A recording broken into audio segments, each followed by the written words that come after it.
Lepas ni kalau korang bawa motor tak payah nak bawa beg yang besar-besar lagi geng. Nampak ni, ini ada satu beg yang korang boleh letak dompet dan juga handphone korang dan juga bagai barang-barang yang lain, pasport ke apa ke korang boleh letak dekat sini. Yang penting beg ni kalis air geng. Nampak? Luaran dia macam ini. Sangat solid. Memang ngam dia punya material. Ada 4 stripe yang korang boleh modify nak ikat dekat mana kawasan motor korang. Strap ni panjang, jadi jangan risau tak cukup. Korang kalau terlebih korang boleh potong strap ni. Ini jenis strap yang special Kalau dulu-dulu strap ni ada 2 jenis kan, lembut dan keras. Lembut dan kasar. Yang ini dia sama, material dia sama. Material dia macam gini. Tapi dia boleh melekat antara satu sama lain.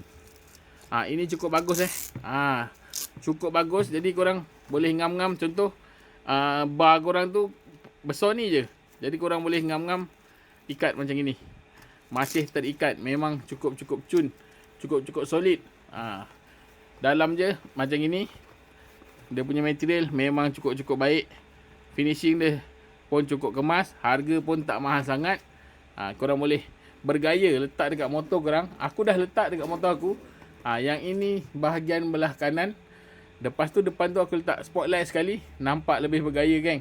Kalau korang berminat nak letak dekat motor macam aku letak ni, korang boleh beli beg ni dekat beg kuning. Korang boleh tengok dia punya zip dia. Nampak? Zip dia jenis zip yang kalis air geng.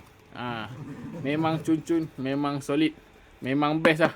Letak handphone ke, letak dompet ke, letak pasport ke, ataupun dokumen-dokumen lain, insya-Allah tak basah. Korang letak dalam ni saja, tak payah nak pakai beg-beg yang besar. Tak payah bawa box yang besar-besar lagi. Kalau nak santai-santai ride, box tinggal, kita pakai beg ini sahaja geng. Okey. Siapa-siapa yang berminat boleh beli dekat beg kuning sekarang.